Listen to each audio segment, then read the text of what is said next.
Hey, thanks everyone for coming. I really appreciate our attendance, which is nice. My name is Eric Friedman. I'm the Executive Director of the Mad River Valley Chamber of Commerce, and this is part of our business education workshop. And we're excited to present a panel discussion about Instagram and how our community might be best able to utilize that platform to the best of our ability. And we brought in a panel of esteemed guests. We have Alana Cushman, who is the Marketing and Events Coordinator at Lawson's Finest Liquids. She's a Newman Institute of Art graduate, and she has a bachelor's degree in photography, and if you see her stuff on Instagram, she's using her degree, which is awesome. She's worked promoting a wide variety of brands, including photography, log splitting equipment, makeup, dogs, training, and now beer, which she says is the most fun. Right? That is true.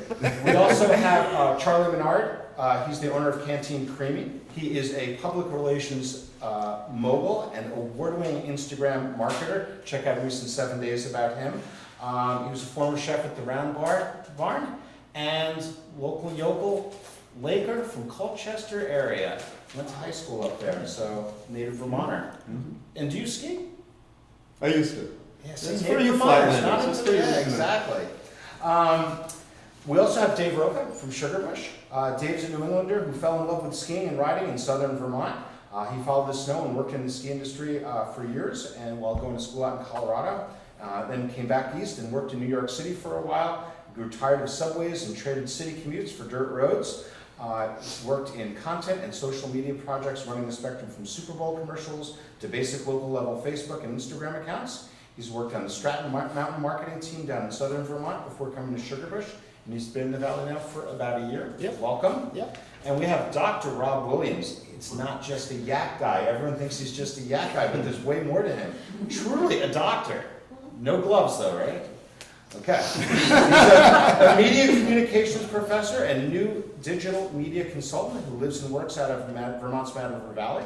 Rob teaches a wide range of critical media literacy education and communications classes at UVM, Champlain College, and Sacred Heart University, and has consulted with a number of organizations, including Truck Relief, PH International, and the U.S. Department of State. He's the founding president of the Action Coalition for Media Education, and now speaks to audiences all over about how students and citizens can be more digital media savvy in our 21st century digital age. Ooh. Wow, that's impressive, right? All I thought you right. were going to hack that down. When I got that, Rob, I'm like, I'm going with this. I couldn't have said it better myself. So this is our esteemed panel. Thank you guys so much for coming. And what I wanted to do was get a little sense from them first about their philosophies about Instagram and social media generally, just to get the conversation going. And then we have a couple more questions. And I'd really like to open it up to questions and answers at the end. So just if you have any thoughts, please write things down. Charlie, we'll start with you. Start with me. Yeah, Oh, great. just to put you on the spot. Yeah, the kitchen guy. Put the kitchen guy up on first.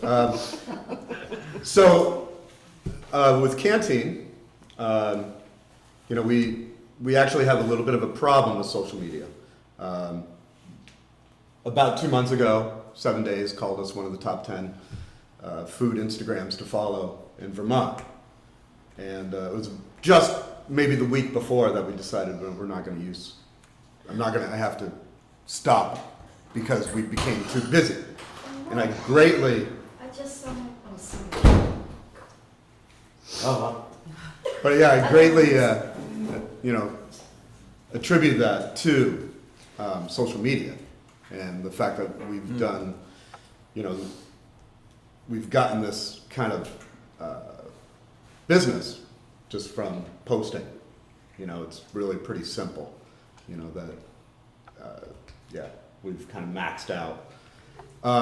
Though I will say, it's been it's an amazing resource. We're able to reach people. Our line that you see every weekend or every day is not locals.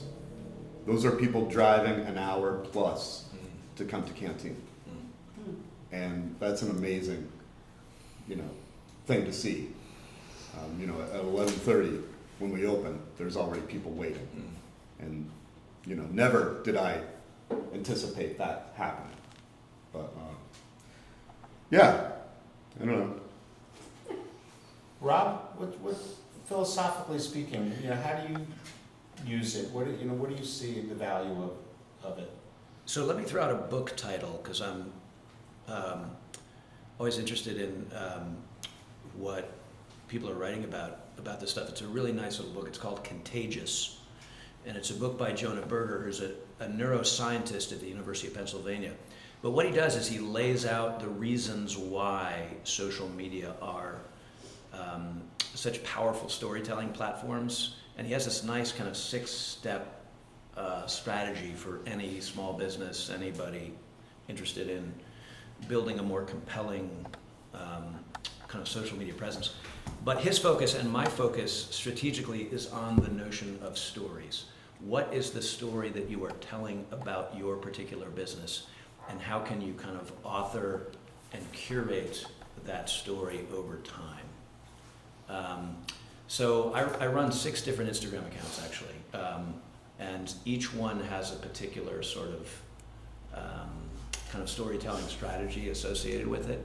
I have Yak up, just so you know. Oh, there's the yak, yeah. So we're way into red with the yak in red. Truly, it's like every image I post has some red in it, because red is a power color. Red is about meat, locally grown and grass-fed. Red is the color of our logo and our brand. So if you kind of just like zip through our Instagram for yak, it's all red all the time. Just one sort of suggestion to think about as you think about sort of curating a consistent story about your particular business. What are the so-called red threads that kind of connect each post and each story that you drop on there? One other thought. When it comes to social media as a whole, I'm kind of a less is more guy. I would suggest to small business owners, I do this a lot, way better for you to tackle a single social media platform and do it well, rather than try to be everywhere all the time while you're running your business and your life.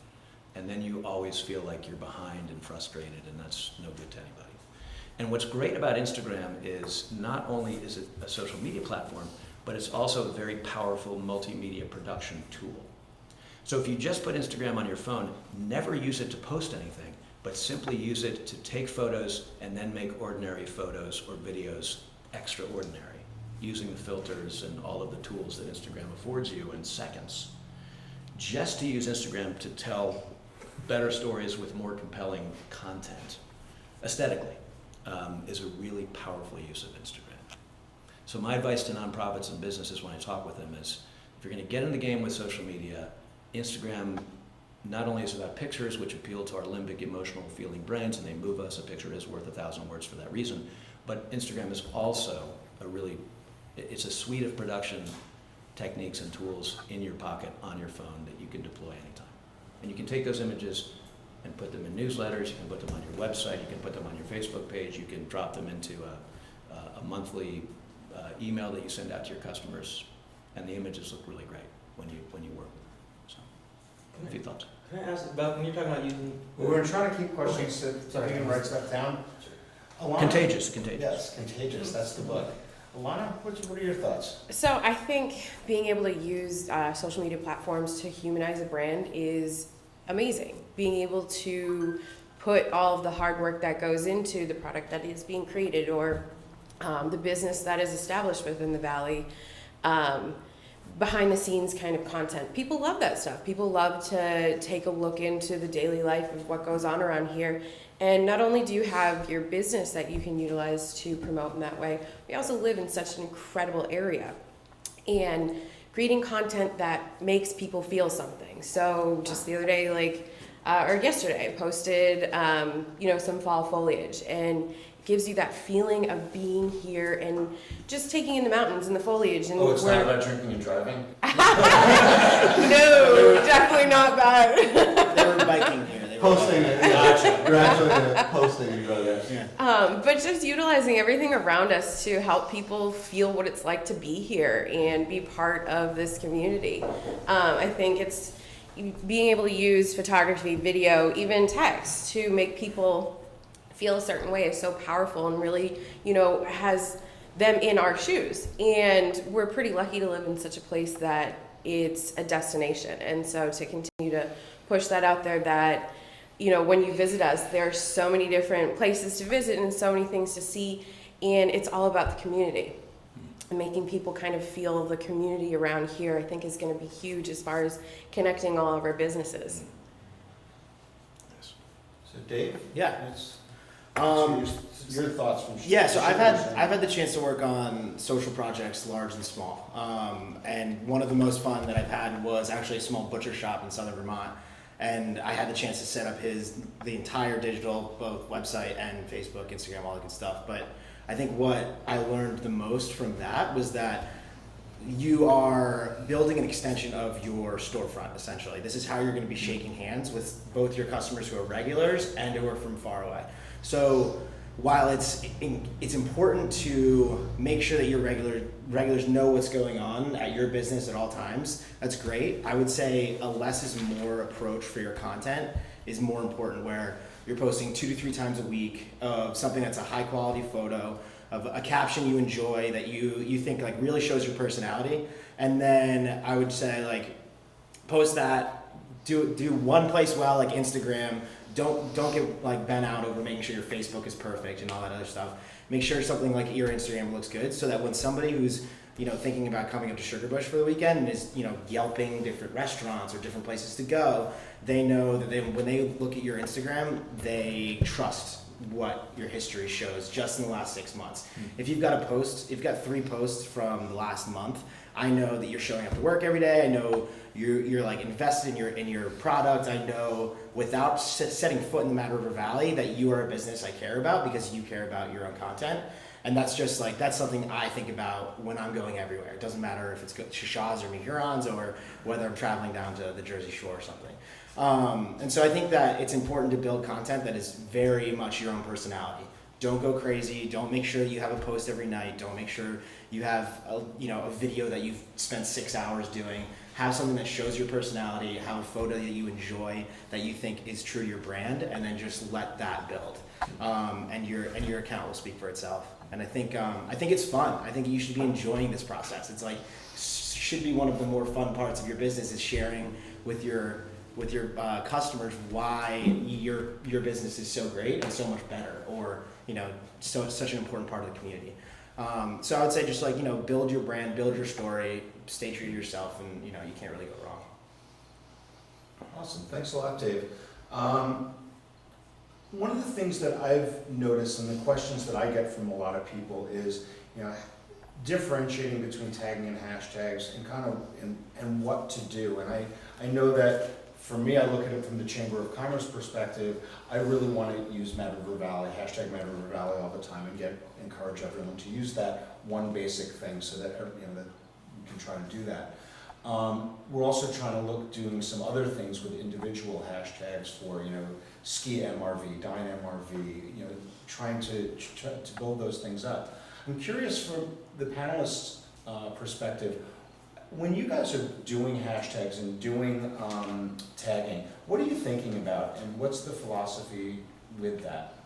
Dave, you want to start? Yeah. So when I'm thinking about a post that I'm making, I think about it's very similar to a Google search in my mind. When somebody's sitting on Instagram and they're trying to find like ski resorts, they search ski resort, right? Or they search skiing, or skiing in Vermont.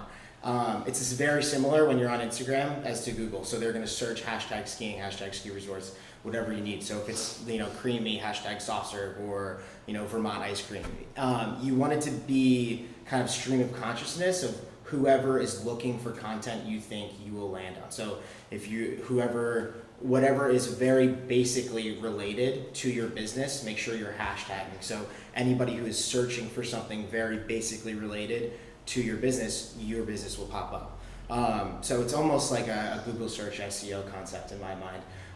But then that also lets you, like the climate post that we had last week when we were doing Protect Our Winters.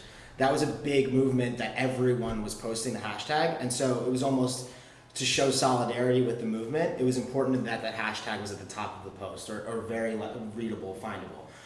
And so you can also use a hashtag to latch onto movements that are going on digitally through like trending, and then make sure that you get on there. And then depending on how your photo performs, more likes, it like will be found more often, and then it gets spit out more often. So it's just helping people find your content, and then in turn your business. Those are some really good points, and one of the things that we did this past weekend was the Norwich 200 hashtag, and really trying to do that. And from a community perspective, that was a real beta test for trying to do those sorts of things. So we're gonna try to do things more like that with upcoming events like Country Christmas, Tiny House Festival, things like that as it's coming up, because that's gonna be up at Sugar. Yeah, absolutely. To add to what Dave's saying, I like to put myself kind of in the passenger seat of a car that's driving up to Vermont. You know, you're sitting on your phone in Exactly. the passenger seat. Yeah. You don't know where you're going. You know, you've heard of Sugar Bush. That's probably going to be the top search term.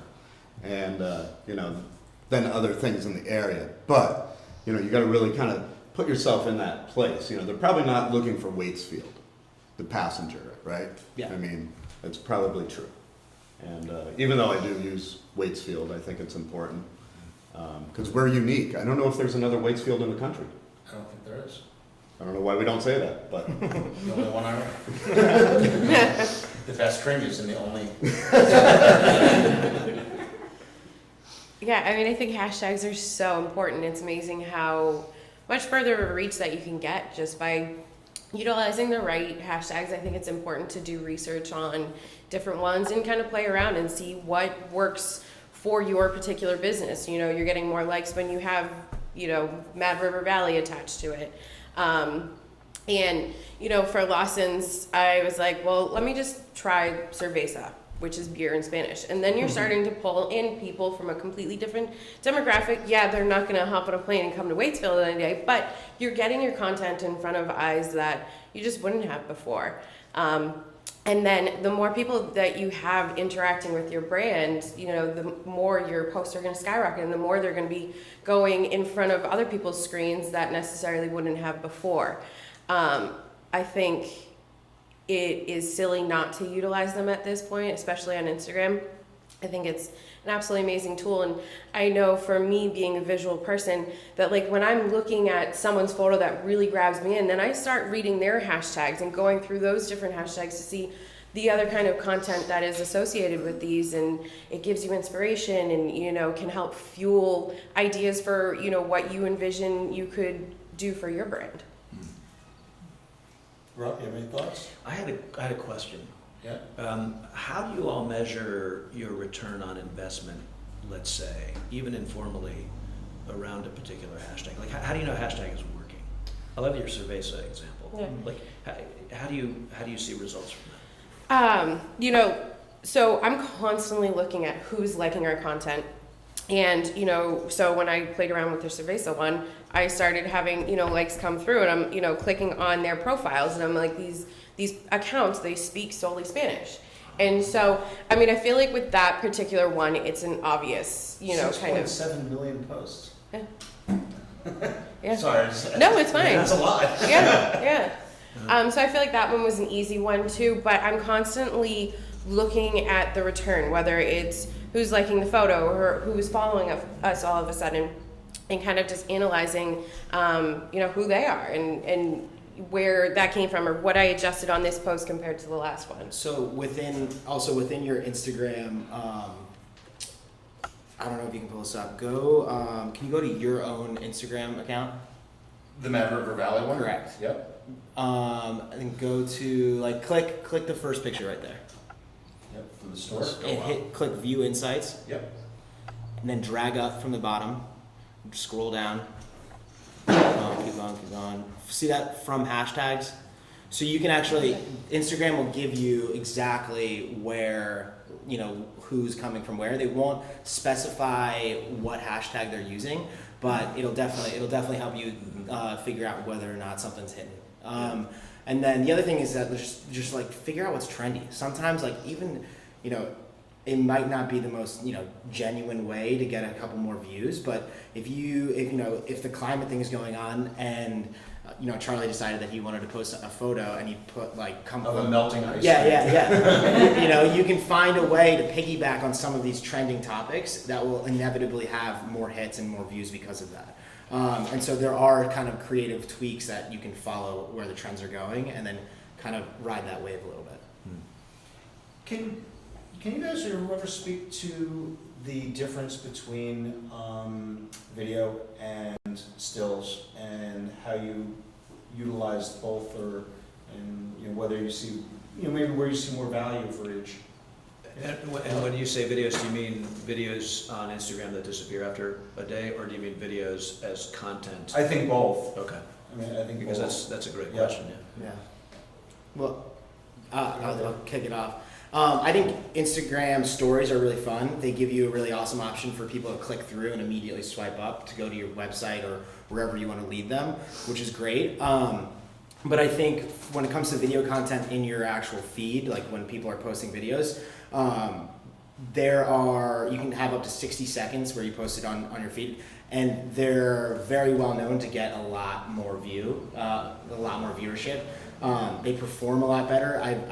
Last time we spoke to Facebook about our paid advertisements, our video ads do 3 times better than our just our photo ads. And so people are just much more engaged by video at times, especially if it's like, you know, an immersive piece of content. Last week we had a video that was just somebody basically snowboarding down a traverse, and it was not insane terrain of any kind. It was very approachable, and it was our highest liked video or post of all time. 4,000 likes, 15,000 views in the first 2 days, and had been reposted all over the place. But it's just, you know, people love video. I think if you can put together a short, less than 30-second piece of video and post it on your timeline, it will definitely do well.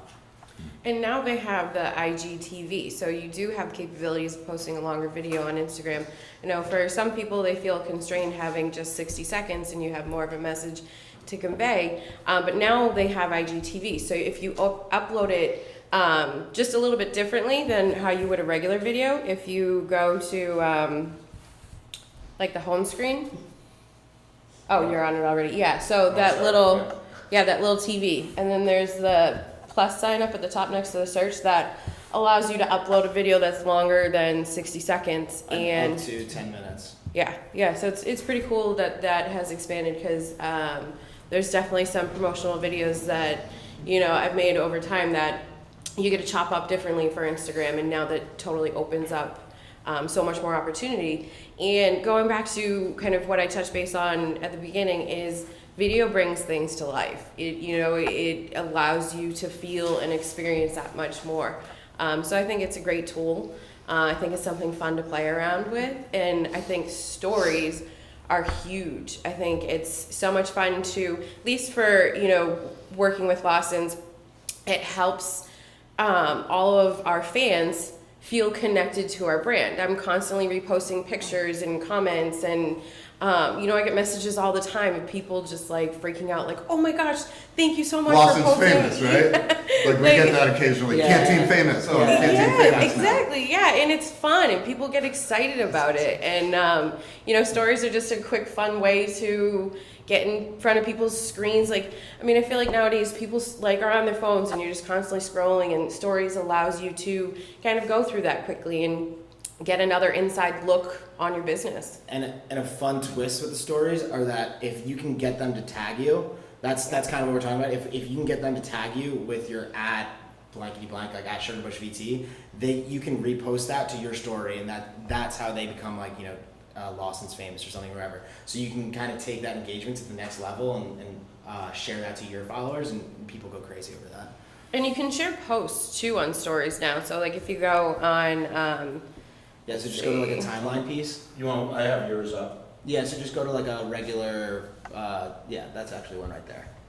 So that's a regular post that was shared as a story. exactly. Right. And then that directs them directly to Brew York City.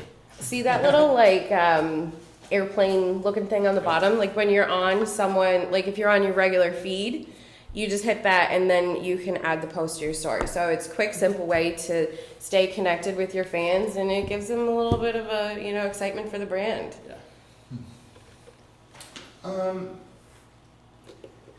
How would you guys differentiate the use? And I think you made a really good point, Rob, about picking a platform and doing it well. How do you differentiate the Facebook users from an Instagram user? And I think that's I think that's a challenge for a lot of our business owners from a generational perspective. So can you maybe talk to who uses what, and maybe what the best reason to use the different platforms that are? Well, we should start by acknowledging what we probably already know, which is Instagram is owned by Facebook. Mm-hmm. Right. So when you're on Instagram, you're on Facebook. But Eric's absolutely right. I mean, there's different demographic considerations, et cetera. Yeah. So my generation has very much begun to abandon Facebook in a way. Like, we are not on Facebook at all. It's mostly people over the age of 40, 45 and up. But we are on there as, like, we use it for infrastructure, for messaging and for finding old friends and stuff like that, but we don't really spend a lot of time browsing there. I think the younger generations are spending all of their time swiping on Instagram, and so I think that if you have to consider what content what you're targeting, who you're targeting, and how you're gonna reach out to those users. But Instagram is absolutely a younger crowd. But that being said, everybody's on Instagram. So while there might be an older generation on Facebook, there are definitely a lot younger people and older people on Instagram. So you can find everybody on Instagram, whereas Facebook's kind of running away. Any other thoughts? And maybe in terms of trends and what you're seeing, and is there something up and coming? Should we all be getting on TikTok really soon? I'm doing TikTok. I'm making TikTok. I knew you were, Charlie. Yeah. Me and you, man, we're so cool. Right? I would say it's exceedingly youthful. Like, there are Which? TikTok. Like, Okay. if you're using TikTok, I don't think that there's a lot of branding going on there either. Like, I don't think a lot of No, it's just it's Yeah. just fun, and but Snapchat has actually been a thing for us. It was actually the start for us. I mean that where hit the a kids- lot of local kids. Where the kids are, Yeah, Yeah. I mean that brought our first crowds. Yeah. And the back end of that story is interesting. Zuckerberg made a move to buy Snapchat on 3 different occasions, and Snapchat, as an independent company, turned him down. So he's using Instagram now to try and kill Snapchat. So if you watch Instagram every week, it looks more and more like Snapchat because he's trying to drive Snapchat out of business, but it's where the kids are on Snapchat. The other thought, back to Eric's question, I know you addressed this in your talk about Instagram a few weeks ago, Eric, but I think it bears repeating. You can sync up your Instagram and your Facebook accounts together so that when you post on Instagram, your post will also appear on Facebook. And for a busy small business owner, that might be a nice way to go. So you kind of hold the space on Facebook without having to work too hard. Now, do you guys do that? To do it. Big, because you guys are kind of bigger. Do Do you you know just Do you cross? You'll see. Do you sync Sometimes. them? I don't. Sometimes. I don't specifically sync them. I will post almost identical content on Okay. the other platform most of the time, but I will do that manually because sometimes there are little formatting. Yeah, there are little formatting Okay. changes at times. So if you don't have the time, I'd say it's definitely worth it. But if you're really considering it and it's a big post that you're really excited about, spend the extra 5 minutes to copy paste and make sure it's going to look good. Yeah. Two other quick. Yeah, it's a good point. You can just definitely, with a couple of clicks, you can post everywhere. There's also alternative like third-party companies that you can post. You can schedule posts and have all of your stuff set up so that you click a button, you spend 3 hours on like one day for the week, and you have your month planned out. Yeah, Hootsuite. Yeah. There are lots of them. Yeah, there's tons of them now. Yeah, just 2 other quick things.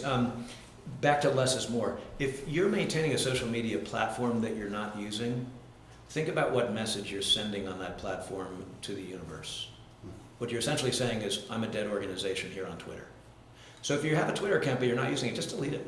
It's okay. You'll feel better. Make yourself a cup of coffee. It's like, I'm done with Twitter. Or whatever, insert, And the other thing is, you can use Instagram and Facebook strategically. For example, to Eric's demographic question, we know that a lot of older Facebook users tend to be on Facebook kind of at the end of the work week, moving into the weekend. So imagine you post, say, 3 Instagram posts Monday, Wednesday, Friday. And then on maybe Saturday morning or Friday night, you take those 3 images from Instagram and you put them on a collage on Facebook. You've already done the work of taking the pictures and kind of getting them ready. Takes about 5 minutes to put them all on Facebook, and then maybe you do that once a week on Facebook. So, actually, can you show the demographics on your account? Sure. I'm kind of curious. I'm curious about everybody's, Yeah. honestly. I mean, mine are young females in Burlington. Yeah, we're like Say about Charlie. Carloads of girls every day. Yeah, we're 68 to 32 men to women right now, and we're every major city in the east until. Oh, 68% men, 32%. Yeah. Really? Yeah. Really? Much Huh. more Cross everywhere. platforms? Yeah. Oh, yeah, Pretty we much are too. everywhere. And Charlie, I was gonna say, I just want to show people, again, just the database, I'm just going to insights, and then you were talking about audience, right? Right.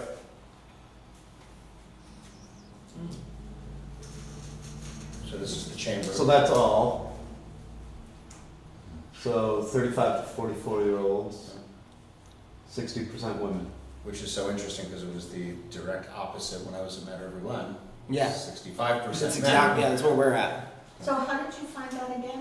Oh, so when you go to, so I'll go back to our. This is what your Go program. up to the hamburger menu up on top, Right. go to insights, Yeah. and then there's content, there's the content information, there's activity, and then what's audience. Okay. Yeah. Yeah, there's a lot of tools in there. I think a lot of people don't necessarily go look at them. And I would really encourage folks not to necessarily spend a lot of time looking at it and being more natural and, and not worrying so much about the numbers and worrying about that kind of stuff. Because, I think, and I made the point in the last workshop that we did, there's no mistakes here. Don't worry about, the worst thing that you're doing is posting a crappy picture, and hopefully the next 9 of them are better. And the worst thing that'll happen is no one looks at them. And I think the only thing you have to worry about is what, to Rob's point about, making sure that you don't look dead and making sure that you're not looking, that you're looking active. Everyone makes mistakes and everyone places a bad post. And that's okay. Yeah, and the other thing you said about videos, back to the video thing, in your talk, Eric, that was great, was like how-to videos, or like what's happening here videos are really good. You had the yarn store video, Yep. like how do we do this here? And those kinds of videos, I think people are really curious, like, how do you, what does it look like at Matter of Massage? Like, I mean, without Trish getting too intimate, obviously, but like, what are you gonna see when you walk into the store? Meet the people, see the stuff, watch the processes at work. It's kind of easy for snow and beer, let's be honest. Be surprised. And what's not to like, right? And food too, I think. Like, we have sort of a natural, ever-evolving kind of sexy storytelling. Yeah, I think it's the Inns and Lodges and, some of, the Bourne's Energies of the world. I mean, I think that's the big question that we get from, how do we do this and what do we do? And I think you do a good job of it, Julie. And there are businesses that do a good job and tell the story. And it's, for someone like Bourne's Energy, for example, it's not so much a salesy thing, it's more about building the community and, that they want to tell the story about their community and why it's important to them and that they're locally owned and that the people that work for them are decent people and they provide good service. Those are the kinds of things that, that they're going to utilize it for as opposed to hawking creamies, right? So yeah. Go ahead, I'm sorry.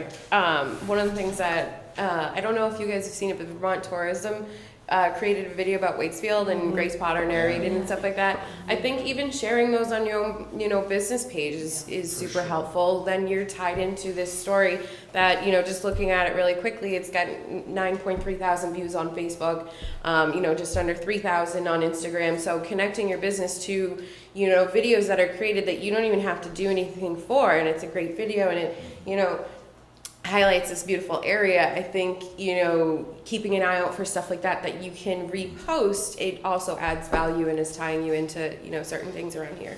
Yeah, I mean, we posted the creamy photo, had for nothing to do with you. You know what I'm saying? Like that was all for our own benefit, and that was because we wanted to. That was all because we wanted to A, look like we had something that was in the valley nearby, and B, because it looked like we were part of the community. You know, and so like while that there's You so were angling for a free creamy. Oh, those are paid for. Those are both paid for. Don't you worry. But yeah, I think it's interesting what you can do when you get the community behind each other. Yeah, I'm glad you started talking about community, because that's one of the things I really wanted to talk to this panel about and get your thoughts on is how can we as a community within the chamber and without utilize Instagram as a community to promote the greater good? Do you have thoughts on that at all, Charlie? I don't know exactly. Cohesive tagging, things like that, cross-posting. I think those are all important. Let's post each other's content. I think that would be a really great thing. But I do know that, I go up to Burlington and I speak with maybe fellow chefs or restaurateurs, whatever, and they tell me that the Mad River Valley brand is hot right now. And I think it's true. I think it's a unique place. We're an island all its own. And I The island of misfit toys? and I think that, we just need to be, getting ourselves out there more. So just you're saying even simply just using the Mad River Valley hashtag and being conscious of it. But somehow people need to find that, right? Yep. So to piggyback on that, my suggestion strategically would be identify a hashtag not currently in use for the purposes of a collaborative pilot experiment involving local businesses and nonprofits and people who live here, just to kind of blow up a hashtag, see if we could do it. Like it'd be fun to, like you mentioned a lot of other ones we should keep using, but I just did a search. So the neuroscience tells us that the two most positively liked emotions on social media are, number one, awe, like wow, and second of all, like happiness and humor, right? The two most negative are disgust and anger, by the way. That's why Cecil the lion getting shot by the dentist went viral. Remember that a few years ago? Because people were like, that's disgusting and I'm angry about it. But if we can harness awe and happiness, joy around a single hashtag that we then promote vigorously through all media outlets in and around the valley and encourage locals to pick it up, I think that would be really powerful. Alon, you have any thoughts on that? Yeah, I'm really big into, like I said previously, like humanizing a brand, but also, doing that with our neighbors and kind of highlighting the people that make up the valley. I'm not from Vermont. I grew up vacationing in Vermont, and now I've been here for almost 5 years because Vermont is a special place. You've got adventure, you've got community, serenity. I mean, the natural beauty we have around here, I think we can harness that. I think I completely agree with the hashtags. I think if we were to come up with one that I think we could all work towards and build up, I think would be huge. But just when I moved here, I've been here for about a year now, you've got that small town vibe, and it's like everyone knows everyone, and it feels like family. Like there's so many people that I still don't know here, but it feels like this tight-knit little family. We've got a beautiful place, beautiful businesses, incredible things to offer around here. I think it's just coming together as a community and making that effort to connect every single one of us. Yeah, I think cashing in on the community is the most important thing. I think that being said, just get a little bit creative. If if the yak guy and the creamy guy got together and had a barbecue and an ice cream situation, that's a great reason to take a picture, share a post, have an event, get the community out, and then everybody's still doing the same thing they would have. But now it's an event, there's a party going on, there's music playing, everybody's happy. And so I think if you just get just a little bit more creative and use social media as the fulcrum for that, you can do a lot of fun stuff. Rob? So a quick story that illustrates, I think, this. How many of you were at the Grift Worthy Burger thing, parking lot thing on Sunday? Yeah, I was on the dance floor with a few people. Yeah. So I happened to be back by the porta potties on the grass listening to the Grift when they started playing the Sip of Sunshine song. Yeah. And Karen and Sean Lawson came out on the dance floor, and I had the perfect angle. I just have. So I shot 1 minute of video of them dancing in the foreground with the Grift playing the Lawson's theme song in the background. And I was like, it couldn't be more perfect. So I emailed... And organic. And organic, yeah. So I emailed the three of them, and you and Sean and Karen Monday morning. I said, I got this great video. I couldn't send it, the file was too big. So I just went to Lawson's yesterday afternoon. I just airdropped it on my phone to Karen.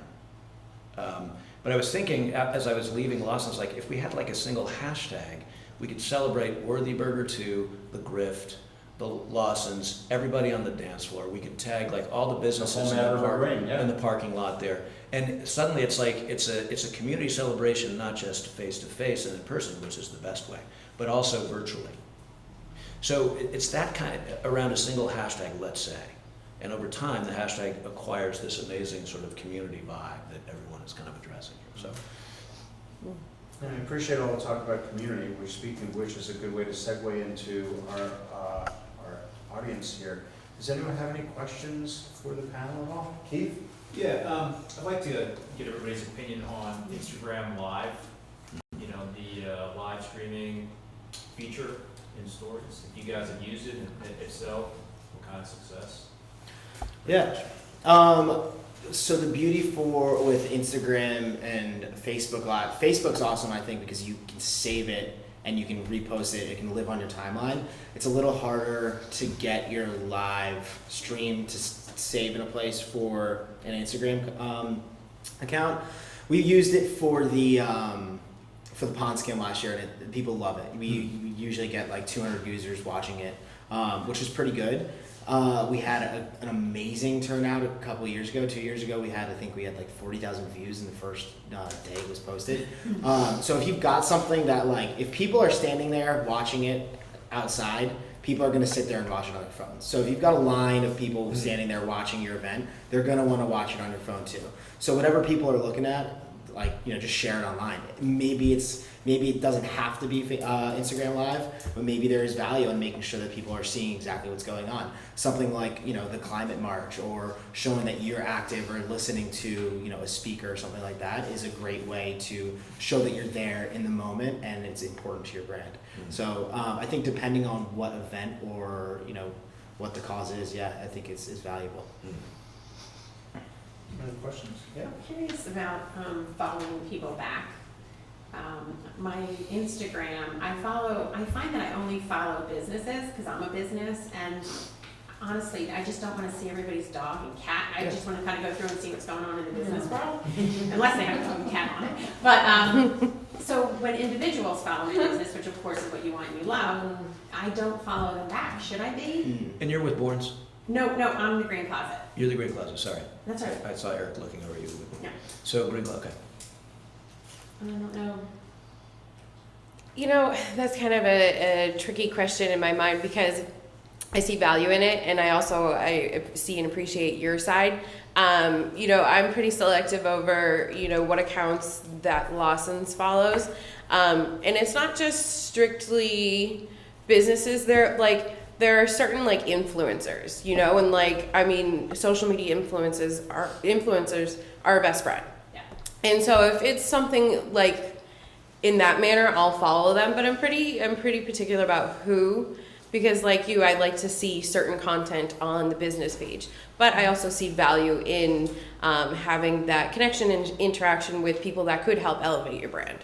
And that, like, another relatively common activity is people, you would take your account, go out, follow 300 people in one night, then you would get probably 50 followers to actually follow you, and then the next morning you would go back and unfollow all of those people, so that you basically mined out 50 people who are now following you.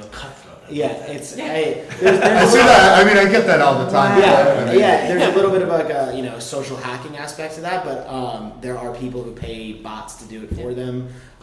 There's an aspect of that's the networking side of it. You can go out, find who you want to be following you, find a blogger who's interested in retail, and get them to, you pop up on their radar at that point, and then you can get a couple followers out of them too. So there's a couple of ways you can kind of dance around getting followers and abandoning them. I have a thought to do. How do you decide who to follow? You just have to figure out who aligns with your brand. If I would say. Who are you? Sorry, who are you with? I own the hospital right down the road. Oh, fantastic. Yeah, I would do. I would find people with like a lot of followers. That way, when they post about you, they have a larger reach. And so you know, it's, if you have somebody in the community that's important to you who has 250 followers, obviously don't put them out. Follow them if they're important to you. But I would say if you've got someone who came across with 1,100 followers, maybe worth a follow, or somebody who posts a lot about food, maybe worth a follow. It just matters where you think that their content will be pushed to. And one of the things too, think of who your potential customers might be. So maybe it's like Mad River Riders, for example, or the skiing, or people that are likely to be staying. Yeah. And your vendors, Lawson's, you sell Lawson's there, you sell Bar Hill there, you sell, Or if it's those types of somebody things. having a great conversation at the bar with, and that they're going to be back in the Mad River Valley in the next 6 months, you make that connection. You follow them with the business account. When they go home, they're probably a lot more likely to either post about coming up about you or tell their friends, go stop in, because it shows that you kind of care. Think about every customer coming through your hostel or your clothing store or your massage place as a potential storytelling ally, right? Yeah. So when I get customers at the Yak Cart on Saturday mornings at the market, I'll suss them out pretty quickly and determine if they're going to play with me and social media. And if they seem like they're going to be fun and we're going to have a good time together for the next 5 minutes, I'll ask if I can take their photo with my food in front of the Yak Cart sign. And then I'll show it to them. I say, do I have your permission to put this on Instagram? And they always say yes, right? Because then I put it up and I say, if you post a photo and tag us, I'll give you a discount on your next sandwich, right? And suddenly it's like, oh, we're all having fun together and you're my customer and I'm here to serve you, but we're also having a really nice time together, and suddenly they're going to come back, right? So think about people walking through the green closet. Have you ever asked them if they would follow you on Instagram? Have you ever asked them if you could maybe take their picture outside your store with something that they just bought? Yes. Maybe they're wearing it, maybe they're holding it up, and then ask them, right? And suddenly it's like, oh, like I'm building a community here virtually, just like I'm building a community of green closet people in real life. Yeah, Patty, I was just thinking, when I went into your store the other day, and I was totally clueless that there was house goods there. And you're like, oh, I've been doing this for years, and you could have taken the, hey, can I take a picture of a dumbass in my store? But that's, I think, that's an opportunity that I would have like, oh, sure, it would have been fun, And quickly back to the less is more thing. Every time, especially with small businesses, every time someone bothers to like your Hostel Tevere Instagram page or your green, it's like, take a second and reach out to them. Hey, thanks for liking this. What's your interest? Yeah, or go like one of their photos. Yeah. Like reciprocate. Reciprocity is really It's important. huge. No.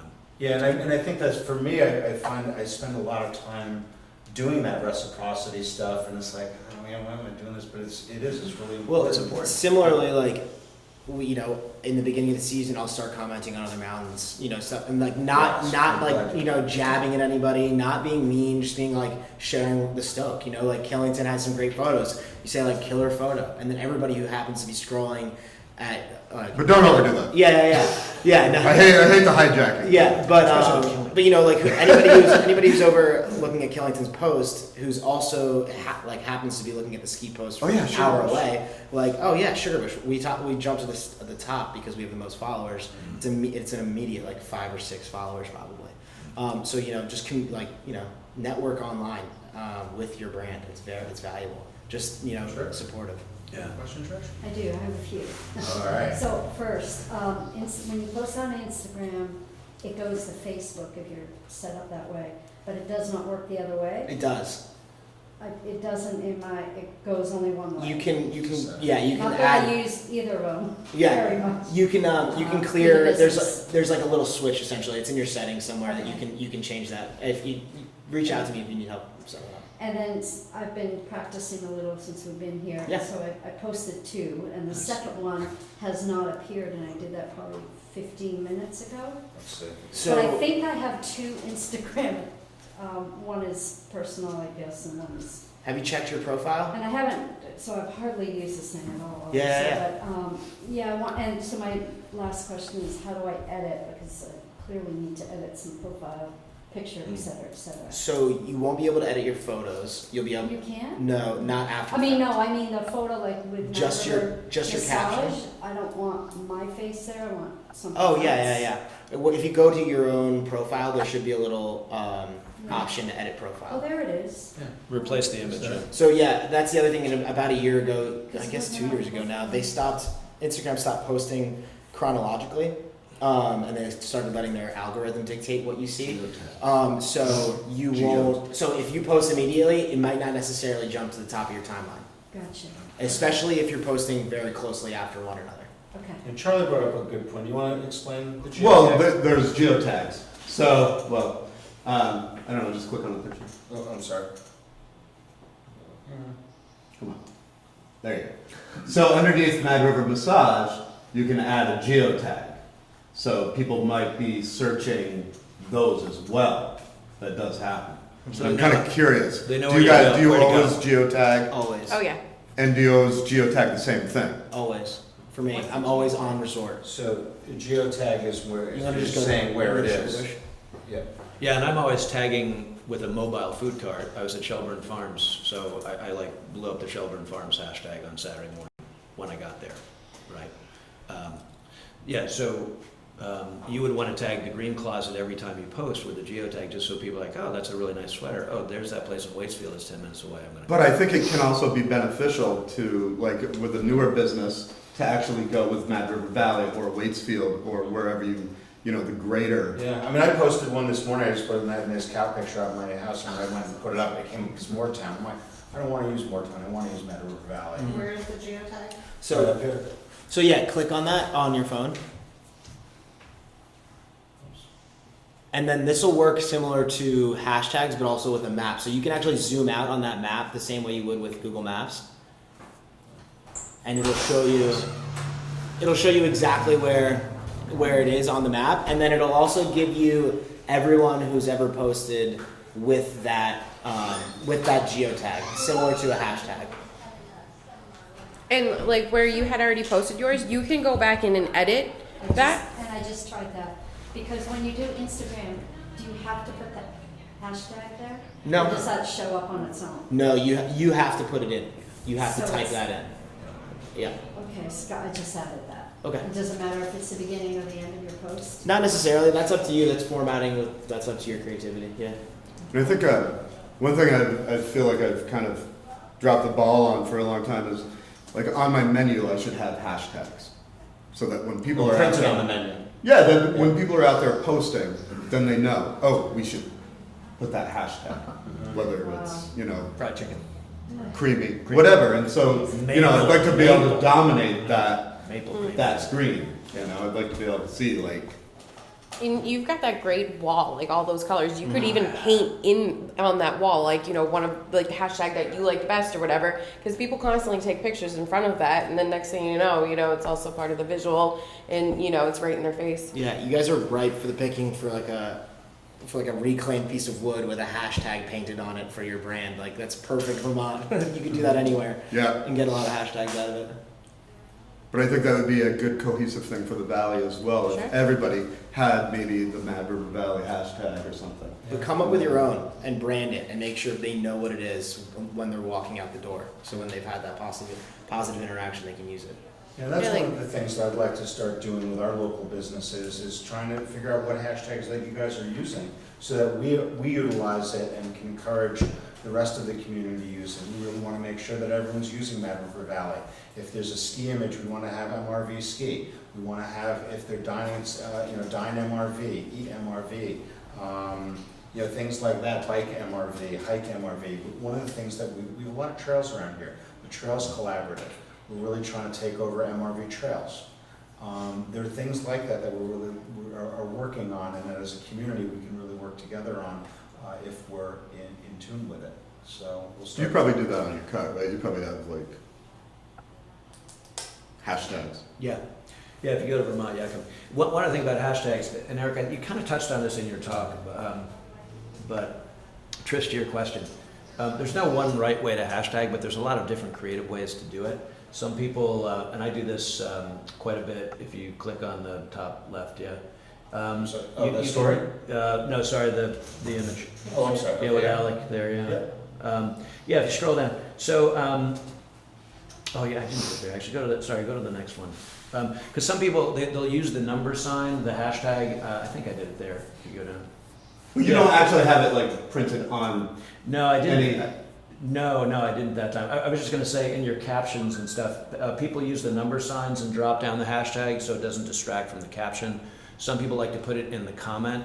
Oh, you mean this? Why do you? Yeah, just to get the hash, you Let's see. deploy the hashtags, but separate them from the caption just so it's a little cleaner aesthetic. And I'm a big word geek too, so I don't like hashtags kind of getting in the way, but they're important. So I kind of tuck them down below. That's one. There's no one right way to do it, but I was curious, can you go back to that? I'm Do sorry. you, Rob, is that, like where you have the hashtag, and then a group of them? yeah. Is that something, do you like cut and paste and like use the same ones and then You can. for individual Yeah. posts, just Yeah. add that specific Yeah, I thing know, you I like- know. say? I'm like, You create them every time? Yeah, it takes an Yeah, extra. I It takes usually an extra type- minute or two. Yeah, I usually type them out. Yeah. Okay, can I ask a question, because this has been driving me wild? How come sometimes it auto-populates, like I do Mad River Valley all the time, hashtag Mad River Valley. It never comes up for me. It never, normally, why I know, is that? I know. I actually don't know either. There's Mine like, does. The hashtag you want to write never comes up when you want to write. It's like the worst auto-populate. That's a good We point. gotta work on this. Yeah. I have an Android, so Zuckerberg, maybe you somebody- guys are all Oh, iPhones. okay, maybe it's Android, baby. Yeah. interesting, okay. Mine tells me every time what I want. It's like, ooh, you did this one and this one and this one and that one. Yeah. I just hit the first one and I just start tapping. Really? Yeah, Yeah. mine never pops up. Surveillance account. Yeah, I love it. Yeah, but I also on mine I like putting them at the bottom there versus in the comments because if you want to go back and edit or add to them, like after you do it, you're like, oh crap, this would have been a great one or that would be great when you can edit in there, but or you have to keep adding like more comments for additional hashtags So as you think of it. you're limited to 30 hashtags on a post, and you can post them however you want. So the way he's doing it is with those little hashtags above, they usually use those design elements to collapse it down. So when you're scrolling, it'll only show to probably that last emoji, and then everything else will just say ... And so I do the same thing with a period, and I just do 5 of those so that it collapses down. But another like pretty common practice is taking those hashtags and putting it in the first comment so that your copy on the actual post has no issues with it. But I like being able to go back in and edit the hashtag, which is why I will leave it in the actual post copy. Yeah, when it appears on your phone. This one's a terrible example. Is that one that- That was the PAL one. Yeah, click the. Let me see if hopefully the keg one The keg one, okay, yeah. should be good. Is that you? That's a great picture. Yeah. No, God, Coconut? I took the picture, man. Yeah. So. See Oh, that? okay. Can I ask another question? No. Please. How many? Why do you ask, Rob? How many of you have your Instagram account as a widget on the homepage of your website? I think we do. Good. Yeah, so that's the first thing you should do when you leave here. If you don't, contact your web designer and pay them for a half an hour of time, not even 10 minutes. 10 minutes, to drop the Instagram widget. Because think about all that really remarkable visual content that you're collecting on Instagram. Someone hits your homepage of your website, it's like, boom, there it is, right? So not only can they follow you on Instagram from the homepage, but you're just showing off all of the work you've put in on Instagram at your website as well. So that's really important to do that, I think. Oh, yeah, Yeah. connecting the two for sure. And you can see also in the shirt where she's using that. Every post. Gotcha. Every post. No, we really appreciate that. Yep, Patty? How about like the length of your post? I mean, I have such ADD, when I click on it and somebody's is this long, Yeah. I can't. But I don't know, like, is it just me, or do you think, again, short and No, sweet? people are kind tired of it. I think everyone's over like the soapbox 25-minute 16 paragraph. Like, If you're doing something like that, it better have real meaning. Yeah. You seriously, something better be going on in your life if you got to post that long. But I'm sorry, go ahead. yeah. No, but I think concise. If you have a blog is the place to really go off with the power of word. Does that hold true, Alana? You mentioned IGTV, that's longer form video. Does that hold true? For- Short form, under 60-second video in terms of the effectiveness, or? It all depends on the content, you know. I think you have to be very particular with what the content is. But video definitely keeps people more enthralled. You don't have to do much effort like reading, a long blog post. You're just kind of absorbing what's crossing your screen at that time. So I feel like if you are particular about the content and it's really going to keep people invested in it, then I don't think having, a time constraint on it is that big of a deal. But then, you can also get so much value of posting a 15, 20-second video. You know what I mean? Like, there's such a wide gamut as far as value that I think video has. And, there's so many different avenues that you can take to have the same impact that a 15-second would and a 3-minute one would. Neurophysiologically, under 8 seconds is the average amount of time people spend on a video, YouTube, Instagram. It's lucky we have the doctor here. You don't need much, right? Like, especially if you're showing off skiing or beer or yak or creamies or clothes, it's like 5 to 10 seconds, just a little flavor, boom. Like, how-tos, interviews are going to be longer, and that's where I think IGTV would be a nice option. Good. Any other thoughts, questions? One more about Twitter. Rob, you mentioned Twitter in terms of ditching the account if you don't use it. I'm just interested to get everybody's thoughts on the panel about Twitter versus other Good question. platforms. I think that Twitter is incredibly useful, but I think that it needs to be much more stream. That's something that's okay to be stream of consciousness. You don't need to be knocking it out of a park with a tweet. For Sugarbush, the way I kind of use our Twitter is that I use it much more operations, like information-based stuff. I also use it a lot more community-wise, where if something's exciting going on, I'll repost that. That's something where I'm not thinking too much about what's going on there, just making sure people know that I'm involved in the community of the greater ski industry. And so I think that if you're updating a couple times a week with things that you think are important to both your brand and your your industry, I think that's good. But I think it's definitely valuable. I think it's also valuable to have a Twitter account just to be sure you're on there when your president's tweeting. But yeah. I find that for Lawson's that Twitter is the platform that people express their opinion the most. So, from my perspective, it's really important for me to stay on top of the chatter that is going on in the beer industry and Lawson's in general. Out of all 3 platforms, I feel like Twitter, people speak their mind the most. And I think it's important to absorb what, people in your industry and in your fans and stuff like that are, expressing. And Twitter's also interesting when they've got their trending hashtags. So I always try and pay attention to those types of things. And if it's something that I can, work into Lawson's, I think it's definitely beneficial because, when you've got trending things, then it's kind of like rapid fire. So many people are absorbing that content in that string of information. I honestly just don't think that many people are on Twitter around here. The people who are on Twitter are businesses, and at least locally in Vermont. Yeah. That's what I have found. I've spent a little time on there. Yeah. But Charlie actually was one of the first Twitter users in the Valley, and we actually had a Twitter demo. We had a tweet up 10 years ago at the Round Bar Tweet Up. Yeah, we got 125 people. We even wrote a song about it. As a small business owner, I am consciously not on Twitter because I don't have the bandwidth, and I want you all to hear that, right? It's like I'm on Instagram, and I do one yak collage on Facebook a month. Is that a yakalage? It's a yak collage. and this reminds me, if you don't have a communications plan for yourself and your business, make one. Because otherwise, as I said at the very beginning, you're always going to feel like you're not doing enough, and that is debilitating for everybody. So if you decide as a business, I'm going to post one photo on Instagram a week, and I'm going to take 10 minutes a week to look through my analytics and respond to everyone who liked it. And that's my communications plan. Awesome. Do it, honor it, run your business. And then maybe a month later, like, okay, I'm going to do 2 now. Because I have capacity and it's busy as peak foliage, so I'm going to do 2 this month, photos. but be really intentional and strategic about how much time you have and how much time you can invest in social media, and then live with it. It's okay. Zuckerberg wants you to be on that screen 24/7, 365, right? And none of us want to do that. I like what you said earlier. So use the tool strategically and be honest about how much capacity and bandwidth you can bring to the table, and it's okay.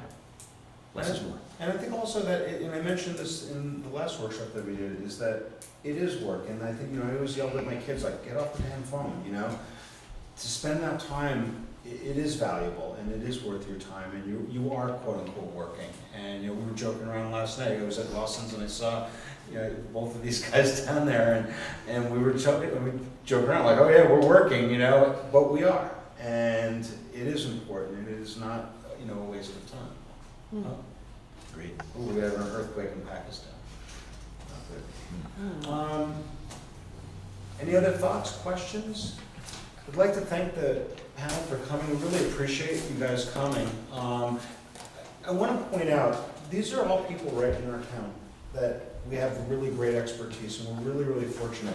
I also want to point out we have 2 relatively new residents here that are really dragging down the median age around here.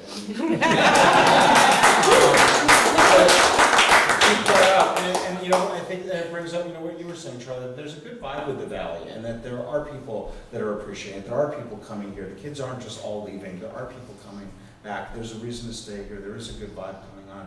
And I think some of the things, the stories, you talk about stories, Rob, that's exactly what we're trying to do. And that's what we're trying to do at the Chamber, is tell the stories about the unique things that make the valley awesome. And Instagram is a really huge vehicle for us, as well as all our local businesses. And I think there's a great opportunity for us all to work together. And I'm hoping that this exchange of ideas and this workshop, and people can learn about it, that we can take advantage of that and start utilizing this platform to the best of our ability and bring more people here. Yeah, if you guys ever have any crazy questions, feel free to always reach out if you see me walking around. I'm happy to whip out the phone and talk social media. Yeah. And thanks to Ginger and Eric for convening us. Yeah. And like I said, this will be shown live not live, but on Mad River Valley Television. And thanks so much to Mad River TV for making it all possible. You guys are the best. Take care. Thanks, Ginger.